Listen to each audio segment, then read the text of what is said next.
નવસારી જિલ્લાના આદિવાસી પટ્ટાના વાંસદા તાલુકા માટે જે ઐતિહાસિક દિવસ જે સાબિત થયો છે, કારણ કે વાત કરવામાં આવે તો વર્ષોથી આરોગ્ય સેવાના અભાવે પીડાતા આ વિસ્તારના લોકો માટે હવે મોટી રાહતના સમાચાર આવ્યા છે. ઇમરજન્સી સમયે લોહી મેળવવા માટે 60 કિલોમીટરથી વધુ અંતર કાપવાનું દુઃખ ભોગવતા હતા, ત્યારે વાંસદાના આદિવાસી દર્દીઓને હવે પોતાના વિસ્તારમાં જ લોહી ઉપલબ્ધ બનશે. વાંસદાની શ્રી હોસ્પિટલ ખાતે બ્લડ સ્ટોરેજ સેન્ટરનું જે ચાલુ કરવામાં આવ્યું છે, ત્યારે વાંસદા તાલુકો વર્ષોથી અનેક પાયાની અને આરોગ્ય સેવાઓથી વંચિત રહ્યો હતો. એક સમય એવો હતો જ્યારે સામાન્ય સારવાર માટે પણ લોકોને દૂરના શહેરોમાં જવું પડતું હતું. હવે હોસ્પિટલો ઊભી થઈ છે, સારવારની સુવિધાઓ વધી છે, છતાં ઇમરજન્સી સમયે સૌથી વધુ મહત્ત્વની જરૂરિયાત એટલે કે લોહી. જે આ લોહી મેળવવા માટે લોકો હજુ પણ નવસારી અને વલસાડના રક્તદાન કેન્દ્ર પર નિર્ભર રહેતા હતા.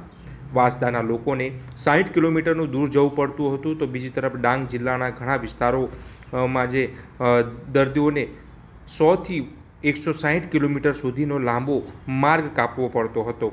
આવા સમયમાં દર્દી અને તેના પરિવાર માટે દરેક મિનિટ અમૂલ્ય બની રહી જાય છે, પરંતુ લોહી મેળવવાની મથામણમાં 4થી 12 કલાક જેટલો સમય વેડફાતો હતો, ત્યારે આ વિલંબ દર્દીના જીવન માટે ગંભીર જોખમ ઊભું રહ્યું હતું.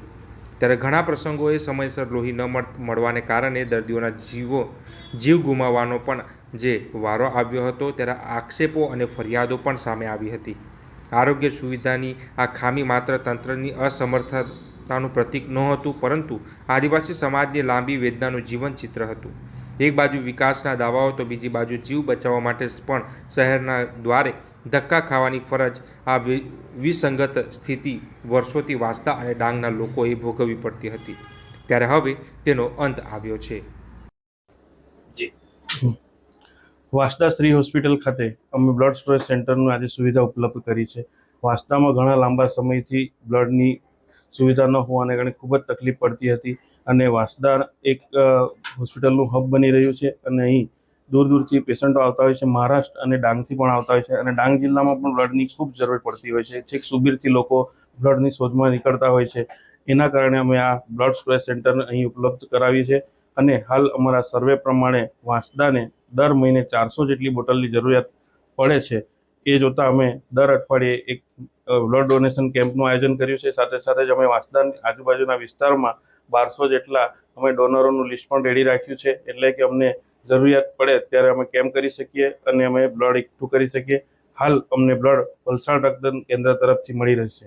કેટલા કિલોમીટરનું અંતર કાપીને લોહી લેવા માટે જવું પડતું હતું?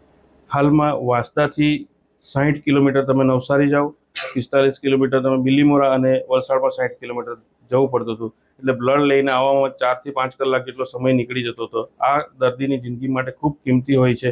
એક્સિડન્ટના કેસો હોય કે કોઈ ડિલિવરીના કેસો હોય, એવા સમયે બ્લડ ન મળતા દર્દીના આકસ્મિક મોતો પણ થતા હોય છે. સાથે જ તમને જણાવો કે ડાંગ જો અંતરિયાળ વિસ્તાર છે, કે સુબીરથી નીકળે તો 160 કિલોમીટરનું જેટલું અંતર વલસાડ અને નવસારી થાય છે. એમને બ્લડ લેવાની તકલીફ બહુ પડે છે. હાલમાં એમનું આ અંતર અડધું થવા જઈ રહ્યું છે વાંસદા બ્લડ સ્ટોરેજ સેન્ટરના કારણે.